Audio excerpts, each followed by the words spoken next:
Before I begin, let me just say that life has a strange way of throwing us into storms we never saw coming. Sometimes the people we trust the most can shatter our hearts into pieces. And sometimes, in the midst of that heartbreak, we make decisions that only deepen the chaos.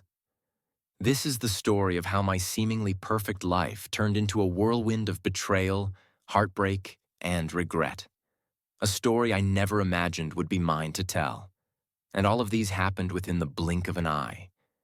Now let me sip my tea before narrating this story. For the past couple of years, I had been in a relationship with the love of my life. We met when we were young, naive, and curious in high school. Let me say we were the high school couple that everyone admired, the kind of pair people would say, they're made for each other. We grew up together, supported each other through everything. You can imagine anything that young lover would do in the high school and in the university. We had our fair share of fan moments, and I could envision myself spending the rest of my life with this girl. We attended events together, attended concerts, went for late-night drives, and even spent time during holidays together. There's nothing crazy that me and this girl didn't do, from staying on campus during semester breaks, just to have much more time with each, to doing crazy things in our car and academic blocks as well. Time had passed and we were in the final year of our studies. As you all know, at this age, reality starts to kick, and it's no longer about just having fun with each other. At this point, we started making plans for life after university, and with this, we were preparing to take the next big step. Just before things went the way that me and girl had planned, our love story took a twist. On one fateful month, my sweetheart started to experience some mood swings that she had never experienced before. She lost appetite for even her favorite food, and interestingly, she seemed to be adding on more weight. We agreed that she takes the pregnancy test, which she did, and the result came out positive.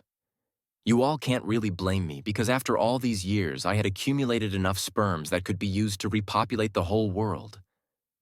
With confirmation of the pregnancy, our families decided it was time for us to get married.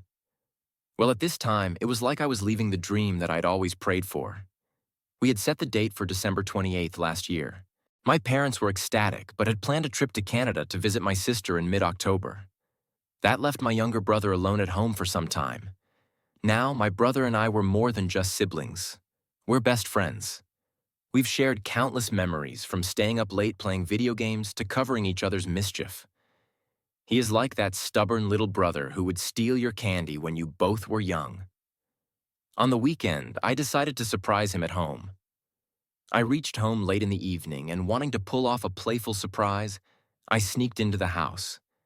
But what I saw that night would haunt me forever. As I crept inside, I saw my brother walking toward the washroom. I chuckled to myself, thinking of the scare I'd give him. But when I went to his room, I noticed someone under the blanket. My first thought was, oh, it must be his girlfriend. I didn't want to embarrass him, so I quietly left the room. But curiosity got better of me. We have CCTV cameras outside the rooms, and I had access to the footage. I decided to rewind and check just to be sure. What I saw left me breathless. The person under the blanket wasn't his girlfriend. And guess who it was? It was my fiancé. Yes, you heard that right, your head isn't tripping. Worse, the recordings showed them being intimate in the living room. My stomach churned. Anger, betrayal, sadness, it all hit me like a truck. The weight of what I'd just witnessed felt unbearable.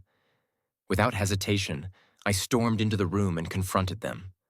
At first, my brother denied everything, but when I showed him the footage, he admitted it. She confessed too. They had been hooking up for months now. My world fell apart in that moment. As I was standing, I couldn't even feel my legs under me. It felt like I was about to pee myself. My voice was trembling and my whole body was shaking as if I had an electric shock. I decided not to go back home. My brother was still there, and I couldn't bear to see him. We agreed not to tell our parents. My dad has a heart condition, and my mom has lung disease coupled with high blood pressure.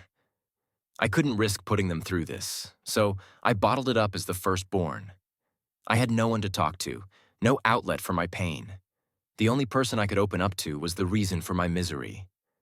At this point, every day felt like a struggle to breathe, to act normal while my insides were tearing apart. Just when I was starting to recover and move on from what happened then came Christmas. Christmas is all about celebrating with friends and families, right? Well, that's true, at least in our case. My parents threw an open house party with extended family members invited. Friends as well as my fiance's family invited. It was a festive occasion as we did each year, and I was anything. But festive mood just wasn't one of those things. On the event day, I sat alone, drowning in my thoughts, and the alcohol served by the bartender was my best comfort. One of my distant relatives noticed my demeanor. Usually during family events, I am the light of the house. I interact with everyone and always make sure that everyone is comfortable. On this day, it was different, and everyone could easily notice it. Now back to this relative. She was my dad's third cousin's daughter, someone I barely interacted with. She approached me and asked what was wrong. Drunk and vulnerable with all the thoughts that have been eating me up for the past few months, I spilled everything. I told her about the betrayal, the heartbreak, and how lost I felt. She listened, and then she invited me to her house to continue our conversation in a quieter space. Her house was just 5 minutes away, so I agreed. Every step to her house felt heavy, as if I was dragging the weight of my shattered world with me. At her place, she poured out her own sorrows about her breakup, about feeling unloved. I guess I wasn't the only one in this. We drank together, sharing our pain. But somewhere in the blur of alcohol and emotions, things took a turn I'll always regret. As she was sharing her own stories and crying, I hugged her to give her comfort. I don't know what happened, one thing led to the other. Just in that moment, all I can remember was our lips met, and they were locked. Before you know it, we started kissing and cuddling. We stopped kissing and were staring right into each other's eyes. My body was frozen. My heartbeat increased and sounded like someone could hear it from a mile away. I was trying to make sense of the situation and trying to understand how we got to where we were. In that moment, one normal sense hit me once to stop what we were doing. I didn't tell her what I had in mind, but rather gave her an excuse that I wanted to use the washroom with the hope that I would be able to distract myself from what had just happened. Well, this wasn't a wise thing to do, as all I could think of while inside the toilet was how we were kissing each other. How it feels to be vulnerable in another person's hand and kiss them passionately. Remember after the betrayal by my brother and fiancé, I was lost and felt so lonely. I was looking for someone to comfort me, hug me, kiss me, and sleep on my chest, hoping that it would make me to feel better. After some few minutes in the toilet doing nothing while my whole body was boiling, my mind was made up. I came out, and before I could move an inch, she was standing right in front of the door only in her lingerie. When I saw this, my heart skipped, and at that moment, I knew that the time had come for it to go down. Before I could say a word, she grabbed me by my cheek and kissed me for 1 minute straight without taking her lips off mine. Her kiss tasted sweeter than the best wine you have ever had. Her touch gave me the warmth that you would long for in a winter. We continued exploring each other's bodies until all clothes were off. I played my game with my left fingers, and she liked it. I guess I had enough lessons while practicing with my fiancé. This lady was older and much more experienced than me. She made me do styles that I had never done before, and I am not going to lie. Her head game was the best. We made out, had the best night. Then I went on top, going in and out while twisting my waist in the best possible way that I could. We had sex. I was too drunk to think straight or even reach for protection. So yeah, I was swimming in the reservoir with any protection. The morning after, I woke up with a pounding headache and a heavier heart. I went back to my place. We never communicated afterwards, and the best we did was to only exchange contacts. 2 weeks later, she called me, just when I was expecting good news from her, like when we should meet and make out again, as I was looking forward to that again. Instead, she hit me hard with another news. A news that broke every cell inside my body into pieces, and it felt like some organs in my body suddenly stopped working. She said she was pregnant. Before I could say a word, she was quick to mention that she didn't want an abortion, and she began demanding money from me. Blackmail followed. She threatened to expose everything if I didn't comply. I was overwhelmed. My studies suffered. I'd been an A student all my life, but my grades plummeted after this incident. I stopped sleeping properly, haunted all the time by my mistakes and their consequences. In a desperate attempt to escape from reality, I went to a club with a group of friends, hoping that I will get a fresh breath of air. But I guess I was once again wrong, as this turned out to be one of my worst mistakes. Because if you think the last two encounters of catching my brother with my fiancée and sleeping with my distant auntie were bad enough, then the next one is not for you. This next one has given me constipation. I mean, how would you even have the urge to go to the toilet when you can't even feel your own stomach? Here is the real issue. While inside the club, there was this beautiful young lady who caught my attention. She was well dressed, as some people would term it, dressed to kill. She was like the only star among the moons in the house, and every one movement she made was unique. Well, I couldn't take my eyes off her. As a man of culture, my immediate instinct was to hunt and attack. I felt shy at first, but I immediately gained my courage back and approached her. She was sweet and reciprocating my energy. We started vibing like as if she was my date for the night. We had some few drinks, danced. I squeezed her ass. Dang, it was soft. If you have been following this story, you should know what was about to happen next. Because before we knew it, we were on our way to a hotel, and I had a one-night stand with this 29-year-old lady. I don't know whether I should call it a one-night stand or a quickie. Nevertheless, I take full accountability, and I have to say it was reckless, a moment of poor judgment fueled by my attempt to numb the pain. To anyone wondering about the significance of this part of the story, since it's just as if someone gets a one-night stand with a girl from a club.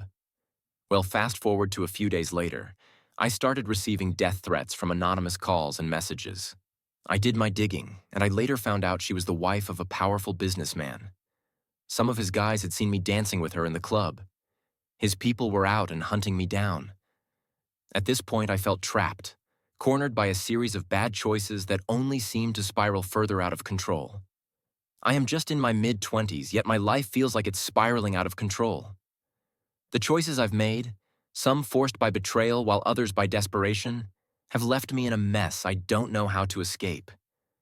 I've hurt people, and I've hurt myself. Each day feels like a battle to piece myself together while the shadows of my decisions loom over me. Sometimes, I think about the moments leading up to all of this, how everything seemed so perfect, how life felt like it was on the right track. And then, one by one, the cards fell, each revelation and mistake pulling me deeper into a pit I'm still trying to climb out of. Life has a way of turning things around in a way that we can't really comprehend.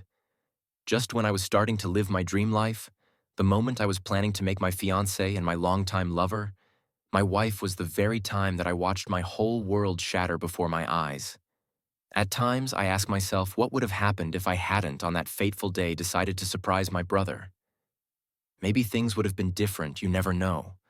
Whether the father of my fiancé's child is me or my brother, would it really matter? That I don't know. But listen, I'm sharing this story not for sympathy, but as a cautionary tale.